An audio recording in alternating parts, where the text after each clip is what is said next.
Hey everybody, welcome to our Bible discussion. We're talking about the book of Numbers today. We've been reading through the Bible. The goal is to read it twice in 2026, and we're glad to have you along for the journey. If you're just getting started with us, welcome. If you've been with us since the beginning, welcome back. Mike, we're here to discuss Numbers.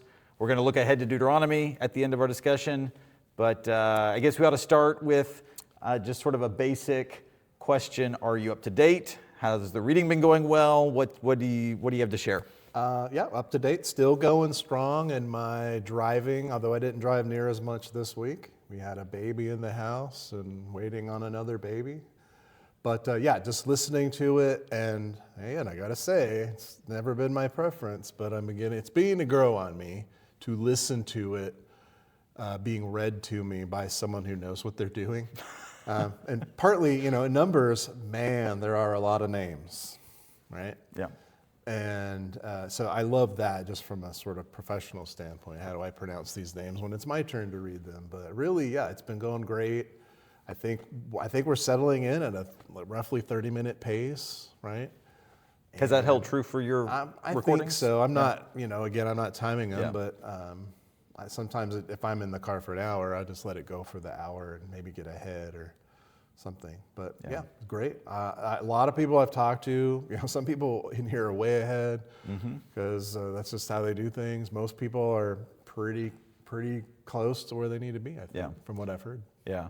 Well, I was working on getting ahead because I have some things this summer that I know are going to be some days that I can't read.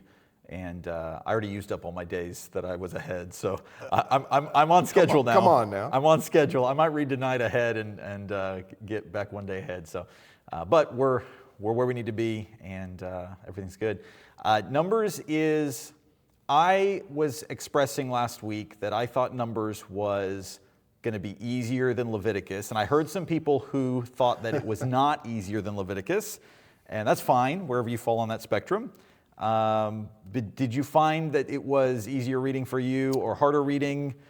I mean, there's law in Numbers, and if we left the impression that there wasn't going to be stretches of law, then we're sorry. We didn't mean to lie to you. I think overall, no, because there is more narrative in Numbers, especially toward the end. But I think if we're talking just repetition, the same phrase over and over and over, I think Numbers might be the worst part. At the beginning when they're counting everybody, the second census kind of just says, we counted everybody, and there's not a whole lot. The first census, right? It's the same exact format for every tribe, and it's exactly the same, and that got rough, I think, for me. And then when they were bringing the sacrifices toward the end of the book, and so brought a gold bowl, weighed, 3, whatever it was, 3.25 pounds, I forget now, 3.5 pounds, and it was full of this, and it was exactly the same. That being said, I think the reason for that is, remember, they're not reading it, they're hearing it over and over and over, and so that repetition is the thing that actually builds memory. Yeah. I think it's hard to read, but. Yeah, I'm reading out loud to the boys. I think I've said that before. For most of the readings, I'm reading out loud to the boys, and so I'm reading every word. I will be frank with you, there have been times in the past where I've read Numbers, and there's some skimmable material in Numbers. Sure, and we got some genealogies and things going on too that... The repetition is easy to go, okay, I've read that already, you sort of skim to the next. And so if anybody did that, don't feel bad about that. That's certainly understandable. But there's some rough patches in Numbers. Yeah, I mean, there's the whole section at the end where the land's being divided up, and you're kind of like, does this border really matter? Maybe not so much. But so I just think from that standpoint, it can be tougher because at least the law, it's different stuff. It's different things, and we're kind of thinking about what that means. But here we're getting this it's like the same phrase over and over and over and over. I don't know.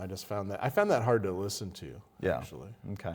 So there were those two sections that were very repetitive. The initial census was very repetitive, and then later when they're making offerings, contributing to the priests. To the priests. That's very repetitive. In terms of sort of the meat of the book of Numbers, there's some narrative sections that are pretty interesting, I think. And then there's some law sections that are sprinkled through there, which are not repetitive law sections, but it's law, and it's hard for us to wrap our minds around and think about. And so there's some of those challenges as well. What stuck out to you, Mike, if anything, about the narrative sections, the law sections? Were there stories that hit you funny this time, or anything that just like I didn't realize that was in there? Or what did you see? It's funny that you use the word meat. It's not intentional. I know, but maybe because this is, as you said last time, this book is also called In the Wilderness. That's right. Right, and so they are going to be stuck in the wilderness for 40 years, and we'll get to that, I suppose. But here they are saying, "Oh, we're so hungry. Oh, we're so hungry," and after everything they've seen, and this is the constant thing that shocks me. But then when I step back and I think, I am not really any different, but, oh, we're hungry, we wish, remember the melons and all the free stuff we had in Egypt, and I just think how crazy that is. But then, so God says, okay, I hear you. And this is something you should note, how God acts, right? God says, I hear what you're saying.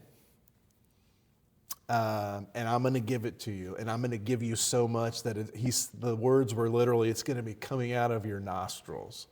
And so God does, of course, set up the situation where he's going to feed them with the manna in the morning, the quail at night, and they got sick of it, right off the bat until things got used to it. But then at the end, they were also complaining about, we're so tired of eating all this. Would you be tired of eating, chicken and honey buns every day? I mean, maybe. But there was a lot of other stuff that goes along with being here, like their shoes never wore out. I mean, think about this kind of, that stuff just blows my mind. So the complaining is unfortunately, a big piece of this book. Yeah. And it comes up over and over and over. And it comes up in ways that are so dramatically funny and bad, but it's hard to read that, and I just think, how foolish are these people? But then again, how am I any different, really? Yeah. You mentioned how some of those stories, especially the quail story, speaks to the nature of God and speaks to the nature of how God goes about punishing people or disciplining his people. Right. That idea of the punishment is essentially exactly what you've asked for. I just thought it was interesting. You were talking there. It made me think that's exactly how God punishes people frequently in Scripture. Yes, very often. Even when there's descriptions in Scripture about eternal punishment, which we don't often like to talk about, the implication is that God is going to give us exactly what we want. You want to live life without me? I will remove myself from your presence and let you live that life. And so a lot of that is sort of what we're learning in Numbers about God and his nature is going to become applicable in future studies, future books, future stories. Let's preview. I mean, this is what Paul wrote in Romans chapter 1. He said, God's going to do this. He's going to let you do what you want, but it will end poorly, right? He'll turn you over to a debased mind, and Paul goes into all these sort of horrifying and sickening details, and most of us would think, why would we want to live that way? It's also where I can see, and it reminded me of this, where Dante writes about the different layers of hell, and this is by no means scriptural, but the idea that you're going to be in sort of this hell of your own making, is I think from these ideas. So God does that. He says, okay. And I think, I know I've done this as a parent, and I'm sure you have too, okay, that's what you want, here you go, and then, you kind of watch as it unfolds in a bad way, like you predicted. Yeah. Or again, in their case, they just kind of got overwhelmed, so. What we're doing as we're reading this, and reading in big chunks, I think, helps us to see the bigger picture. Like, this is telling us how God operates, how God handles people, and how people should handle God. So like we talked, Leviticus was sort of about how can the people be made holy or prepared so that God can live among them? You know, here we are in the wilderness, and they're having to learn obedience through, distressing time of their own making again. And that's, again, another example, right? They complain. Here's another one of the narratives. They complain. They go in and spy. The 10 spies say, all our kids are going to get, you're leading us here. All of our children are going to die here. And God said, no, but you are all going to die here, but your children are going to go in. Yeah. And he gives that specific reason. Because you said our children will be killed if we enter the land of Canaan, I'm going to bring your children in. Yeah. So the story begins at Mount Sinai. That's where we left off in Leviticus, receiving the law at Mount Sinai. And we sort of follow Israel up to the promised land, and the expectation is... They go right away, right to it. The expectation is that God is just going to give it into their hands. At least that's our expectation as readers. It should be, and it certainly should have been their expectation. But as you're saying, their own inability to trust in God kept them from receiving the blessing that God had for them. I find it fascinating how a lot of the punishments in Numbers are just turning around exactly what they should have received. You assumed that you were going to die in the land, you'll die in the wilderness. You assumed your children would die in the land, they're going to thrive in the land. And there's a lot of I don't know if irony is the word, but it's a lot of just ironic kinds of turns of events that if they just trusted in God, they would have gotten so much further. Exactly. What a lot of this book seems like, if they would have just listened, then everything would have been fine. Everything would have been, I don't want to say easy, because they're still going to have to fight and whatnot, but they don't. They just don't. And so you see this real stubborn streak comes out, this foolish streak comes out. Again, I think most of us can identify with that to some degree. I feel bad for Moses. Yeah.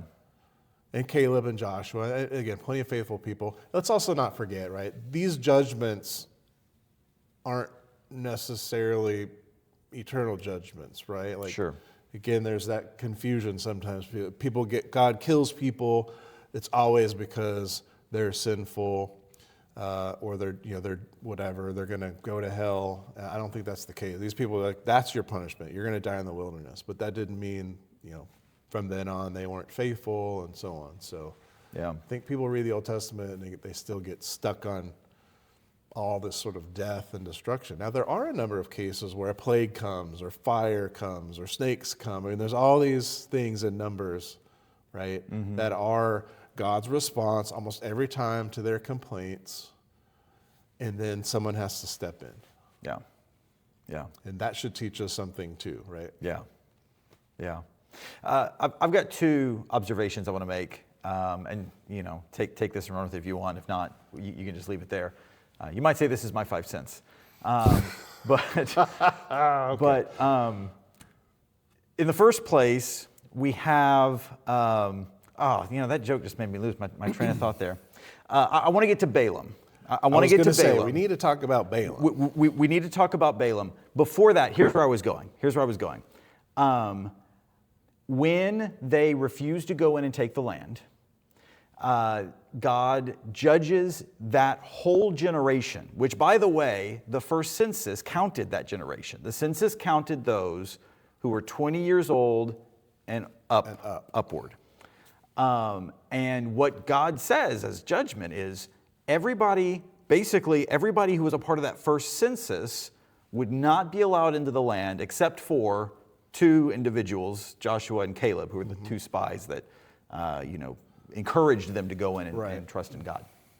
Now, this is just sort of an interesting thing that some people have shown me over the years. I don't know if it's something you've seen or if anybody watching has seen, but I'm fascinated by how God, even through this really turbulent and troublesome time, sets Israel up amazingly to thrive in the promised land. And what I mean by that is the whole first generation is wiped out, except for two people, Joshua and Caleb.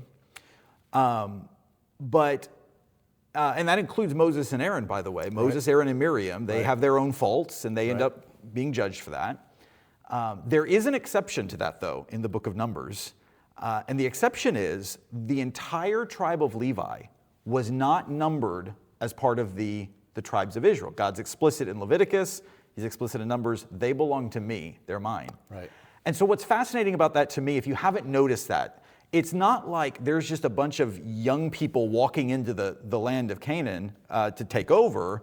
It is this new generation of Israelites, but there is a whole collection of Levites who saw the Exodus, who saw the judgment in the wilderness. And they're going to go in, and one of the things we read towards the end of the book of Numbers is, when you get into the land, you're going to give these Levite cities throughout your territories. You're going to give them the cities of refuge, and they're going to be scattered throughout, and you're going to give them other cities. And one of the roles of the Levites throughout the Old Testament is to teach the people. I just love the fact that God doesn't just say, yeah, out with the old, in with the new. He's saying this next generation is going to go in, and they're going to have this guidance of the Levites who belong to me to teach them the law. God doesn't just leave them and abandon them to some sort of, youth movement. He leaves them with wise guidance, and I think that's. I was struck by that as I read, thinking about who was going into the land. The exception to the two is the entire tribe of the Levites. And again, this whole 40 years they're going to be there. They're being prepped. They're being taught. That next generation is learning and being taught. There's more, as we said, there's more laws coming out. There's more. Now it's starting to look forward. So when you get into the land, you're going to kind of do these things and that thing, and you're not going to do this. And so, again, another instance, where God, of course, is setting things up. And I didn't do the math, but there's 600 and some thousand fighting men, roughly, and then so we can assume there's at least double that, and there's probably like 2 million people ish, right? But I think the numbers are pretty similar. You're adding women and children to that children and of course Levites were counted differently. Sure. And again, lots of different counts, right? We got fighting men, we got Levites from a month old, we got Levites who are between 20 and 50, so they can serve. And even there, that's another, that part fascinated me. You were asking about that earlier. So yes, God sets them up and he keeps them. They live, they've seen it all. They get to retire at 50, which I think would be nice.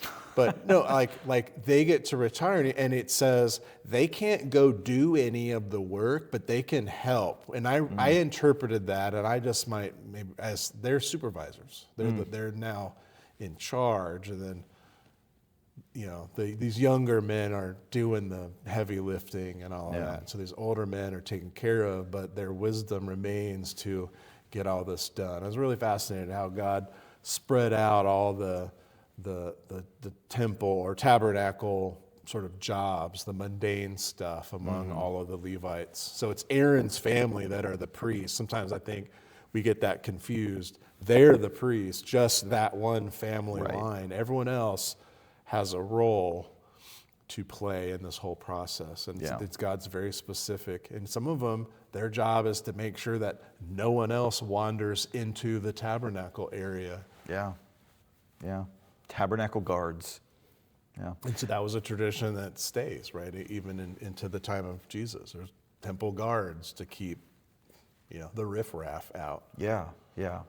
So I thought some of that was just fascinating. And the other thing I want to get to is Balaam. Because Balaam is, there are a couple of pretty well-known stories in Numbers. You've got, I think the Joshua and Caleb story tends to be well-known. We tend to tell those, at least in our Bible classes, to kids. The fiery serpent is sort of a well-known one. But if there's one that I would say is the story in Numbers, it's Balaam and his talking donkey, He gets several chapters, He does. And it's strange. It is a strange narrative. It's strange because you have donkeys talking, which is unusual.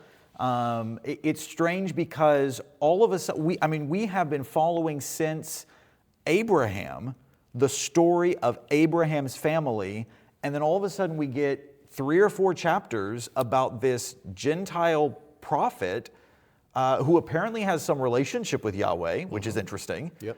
A lot of times I think we might read the Old Testament and think, God just was only concerned about the Israelites. And yet here's this prophet who talks to Yahweh, and Yahweh talks to him. And I'm using that expression, by the way. Yahweh is the divine name of God that he reveals himself with to Moses and the Israelites. Right. But Balaam knows it. Balaam knows it. Balaam is using that name. So let me ask you real quick, plug for your priesthood series. Does Balaam come up somewhere in there? Because I was thinking about this as I was reading, and he's not Melchizedek, he's not Jethro, but it feels like, at least in part, he's on a similar level. He is on a similar level. I'm trying to remember back now my whole list. I don't think I have a sermon on Balaam planned for this. But one of the interesting things about priesthoods in general in the Old Testament is priests, there are three functions and roles. They all show up in Israel's society, and they show up in other societies as well. They're all really closely related: prophets, priests, and kings. And where their roles are separate, and yet they intersect a lot, and they bump heads a lot. Balaam is a prophet, but he does some priestly things. He intercedes on behalf of the people and God. And so I don't know how much I'll specifically talk about him, but he certainly is a part of that conversation.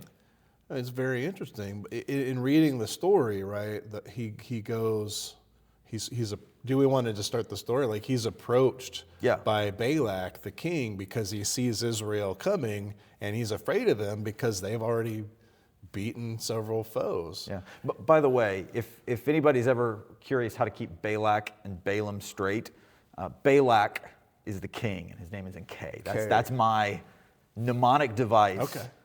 Balaam's the other guy. I get names confused all the time. Balaam's the other guy. But I was listening to this, and he, Balak sends some officials and some money and so on, and Balaam says, well, let me check. And he asks God, right? And then and there's a lot there, but so eventually he goes, and we'll get back to the donkey story. But what I was thinking about was when he actually goes, and the first time he let me go out in the wilderness, and then God talks to him and tells him, we're not gonna curse Israel. Why would I curse my, And then he does it again. Balak gives him more money, right? But then the third time it said something like, Balaam didn't even bother. He didn't inquire of the Lord. I read it as he didn't inquire of his oracles. He just went out into the wilderness and talked to God. That's how I understood it. Now maybe I'm... Interesting. I'll have to go back and look at that. Yeah, and again, I was listening. Check us in the comments. I was listening to it, so I didn't get a chance, to pinpoint it. But what I heard was this third time he was like, I'm not going to bother with that. That's how I interpret it. I'm not going to bother with all that weird nonsense. I'm just going to go out in the wilderness and talk to God. Okay. And I found that get interesting, and so that brought about thoughts where is he a priest of God? Well, he's something. Yeah. Obviously, he knew enough, so he knew all the pagan stuff, but he knew about God too, which again shouldn't be really shocking, right? Because we had Melchizedek, we had Jethro, there's got to be others. Abraham. As you said, God has not just left the rest of the world on its own. So Balaam though is you think, why is God dealing with this guy? And I think maybe just one of the answers is that's because that's who God is. Yeah. God cares, and God's merciful, and so he often acts through, he always acts through imperfect people, but even people we would say aren't even really faithful. Yeah. A couple of interesting things to me about the Balaam story is, again, there's a lot of interesting things. A lot of questions about his motives, what motivates Balaam, and I don't know the answer to all those questions. I've got ideas about them, but when we get to the point where he is prophesying, giving the word of God to Balak about Israel, what's fascinating to me is Balak instinctively takes Balaam up on this mountain. And that should strike us because we've seen mountains recently. And in the ancient culture, there's a reason they go up on a mountain, because mountains are how you get close to the gods. In a polytheistic culture, that's what you would say. That's how you get close to God. That's where Moses went. I mean, that's how they did it. Moses went on Mount Sinai, and he talked to God. And so this is in one sense, this is just sort of, okay, that's what you do if you want to talk to the gods. It's kind of just standard practice in the ancient world. What's interesting is when Balak doesn't get the report he wants, he says, well, let's go to a different mountain and see if and I think this isn't explicit in the text, and so I'm sharing this as sort of maybe some historical background to maybe provide some understanding there. I think the reason that he does that is in his concept of what the gods are. If the God who rules on that mountain said no, maybe the God who rules on this mountain will say yes. Right. And so Balak has in his mind that he's going to manipulate the gods, but Yahweh says, I'm bigger than that. Like, you're not going to trick me. It's the same God on this mountain and that mountain, given the same word. And so that's interesting. Now, this is what I think is really fascinating, though. Just before the Balaam story, I'm reading in a Bible that doesn't have chapter divisions, so I'm trying to, in my mind, I'm trying to see it. I believe the story just before it is the fiery serpent story. Pretty close. And then, so you got Israel literally dying because of their sins, and God is just afflicting them, tormenting them with these serpents. And then you get this Balaam story, like you are in the trenches with Israel in the fiery serpent story. And then you get this Balaam story, and all of a sudden we as the readers are no longer with Israel. We're on the mountain, and we're looking at Israel from God's perspective. And when you look down on Israel from God's perspective, God says, those are my people. I love them dearly. You're not going to curse them. I'm not going to do anything to them. I promised them this. And it's this picture of, like, in the trenches, these people are sinful, and they're wicked, and they're deserving of death. And then Balaam goes up on the mountain, and we see what Israel looks like from God's perspective. And then, after all this great blessing, which, by the way, there's a messianic promise in there as well, the scepter, and anyway, lots of great stuff in the Balaam story. Then immediately the next thing you see is they're back down. We go back down into the trenches with Israel, and they're sinning. They're committing harlotry in the sin of Peor, which, another interesting thing about Balaam had a hand in that. I'm droning on about that, but this dichotomy of what the reality looks like on the ground versus what God's perspective is from the mountain, from the heavens, is really, really interesting. Yeah, well, it tells you God made them special, or God made them holy, right? Which same thing he says about the church, because we're the same problem. Like, think about, you look at the church and it's kind of messy, and when you look at individual churches and groups of people, we're messy, we don't get it right, we are rebellious sometimes, but when you step back and realize what the church is, it works the same way. I love that. That's a great image. Yeah, Balaam is an important character. I mean, he's brought up later. He's brought up in Revelation again, right? He would have been someone that anyone, I think, at all kind of familiar with their Old Testament would have understood. Balaam was a kind of a bad guy. It gets them involved in the sin, and that caused a bunch of problems too. Poor Balaam just gets killed, though. Just kind of gets killed off. We don't really have a... It's very brief. Like, all this about Balaam, and then a chapter or two later, Balaam got killed by the sword in this war. Maybe I know we've been going on a long time about Balaam, but maybe the thing that perplexes me, or not really, because I think I have an answer, but when I read through stuff like this and I see Balaam says, can I go? And God says, no, don't go. And then the next time, well, I'll check again. And, the guys come back with more money. And Balaam go, and God says, okay, so if you're going to go, but you can go, but you have to say what I say. And then the very next scene, God's angry at Balaam because he went. And I think sometimes when we read that, we go, what's going on? And I think that we just need to read that at that point, Balaam's not going to say what God wants him to say. I mean, how else do you... That's what I see. Yeah. believe. Yeah. That's what I'm thinking, right? Yeah. Because clearly Balaam is motivated by other things than being godly. Though most of the time he does tell him what God said for several times, but eventually he doesn't. So I found that really interesting. Also, that he wasn't all that shocked when the donkey talked to him. That is one of the strangest features of the story. He just talks back. Okay. Yeah. And I don't know about how much of that's just, Yeah. how they constructed the story, or maybe there's some Hebrew funny stuff in there that we're not catching in the English. Maybe I need to look into that. But yeah, he's a character. But again, these people just keep getting into it, right? Something happens. It's not like these judgments are happening. You have rebellions, and you have people getting consumed by fire, and you have the serpents, and you have the staff with the snake, and all they got to do is look at it. I find that's another one that fascinates me. God didn't take the snakes away. He didn't take the pain away. He just said, you got to trust me. Which feels, again, a lot like Jesus. You got to trust me. All that's not going to go away, but you won't die. Yeah. We didn't say a lot about that bronze serpent, but if I could just give everybody something to look out for. That bronze serpent story is here, and it's a good story. It's a lot of death in it, but it's a memorable story.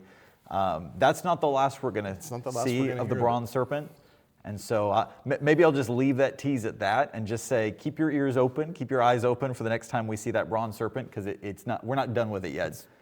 And it might be years and years and years later, but we're not done with it. So actually, it comes up in the New Testament too. Yeah. As something else. So. That's true. Okay, so what about Deuteronomy? Do we want to say real quick? Yeah, so we're looking forward to Deuteronomy. This is the way I conceive of Deuteronomy. Deuteronomy is, I think, Moses's deathbed speeches, his deathbed letter, if you want to conceive of that. It's not really a letter, but it's his dying words to Israel. And so what we're going to see is a lot of repeated stories. Moses is going to retell about some of the events in the wilderness. We're going to see some of that again. We're going to get some more law. But it's going to be Moses' last effort to convince Israel to be faithful to God, to be loyal to him. And so that's how I would summarize it in a nutshell. Yeah. And by this time, this is the next generation, by and large. Yeah, right? sure. That's right. This is the kids that have grown up now, and they're in their, some of them are in their late 50s maybe, or so on. So, yeah, because he knows his end is coming. He knows what the consequences were already. It's called Deuteronomy, like the second law, basically, is what that means. So we will get a lot of repeat from previous things, but there's still a lot happening in there as well. Yeah. One thing that, it's not entirely new, you get some of this in Leviticus, but it's definitely much more emphasized in Deuteronomy. At the end of Deuteronomy, after the law is sort of expressed and all their history is recounted, there's going to be this great section about the blessings and curses, a series of, if you are faithful, these are all the blessings that will be given to you, and if you're not faithful, these are the curses. I would just encourage people to, when you get there, sort of maybe reflect on some of that. I think there's a lot of really interesting prophetic things in there that's going to kind of help guide the rest of the Old Testament story. And so some of that might be helpful to our readers to know is coming. Think about those things, because you will see them play out all the way through the rest of the Old Testament. Yeah. So later on, when we're in some of these prophets, and we're kind of thinking, man, what's going on? Look, remember back to Deuteronomy and what they said, and what Moses said, what the people said, because they're on this great scene where they're on these two mountains again, right? And kind of giving the blessings and the cursing. Like God, I love how I want to say theatrical. I don't mean it in a kind of offhand way. Sure. God like really plays these things up. He makes these events really big so they won't forget. But you said something a minute ago how Moses is going to recount all these stories. That is a feature of, again, all of the Old Testament and the New. They always, almost always, they go back and they say, remember what God did. Remember, especially they'll almost always go back to Egypt. Sometimes a different point. Remember what God did here. Remember what God did here. Ding, bing, bing, bing, bing, all the way through. Kind of like Acts 7, and Stephen does that. Right. And again, it's because they're trying to get you to recall these things. You're not reading it in the way you and I are able to read it. We're all able to read this twice a year, and we think that's a lot of work. It is a little bit. Most of them probably didn't read it at all. They were taught it by the Levites until more modern times. So again, part of the repetition, but part of that going back and reminding them that repetition is because they do know it. They do know those stories. Yeah. And by the way, just an aside, I think that's part of the whole proverb about training a child in the way he should go and he will not depart from it. It doesn't mean a child's not going to always do the right thing or will always do the right thing. It means they'll always know. Interesting. I think. Interesting. Right? So Israel always knew. Yeah. They knew. I mean, there's a couple exceptions where somehow they lost everything, but they knew. But we'll see this coming up later in Joshua. Generations will go by and they kind of forget or they get loose on that. So as you said, this is Moses knowing he's not going in, knowing that his time is done. He's been with these people for 40 years through very difficult circumstances. He's the boss. He's the one everyone complains to. He's blood, sweat, and tears for all these years. They don't really thank him, and he dies. And so this also tells us about Moses, how much he cares about these people too. And I think that maybe we should bring that up just real quick. Like in Numbers, it's always Moses and Aaron falling down before the Lord saying, don't kill them all. Yeah. Very priestly role. Yes, very much. Yeah. Very much. All right, well, you came thinking you were getting a discussion of Numbers. You left the discussion of Balaam and a little bit of Numbers in Deuteronomy. But thank you for joining us. We appreciate you tuning in.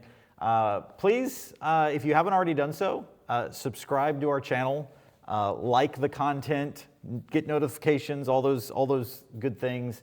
And that'll help our reach and help us be able to share Bible discussion with more people. Post comments. If you have comments, post those here. You can message us through the various socials. We'll answer questions, do all those kind of things we can. Absolutely. Whatever you do, get in the Word. Be reading it. If this plan is helpful to you, we hope it is. Just jump into Deuteronomy with us starting on Monday. Thanks, guys.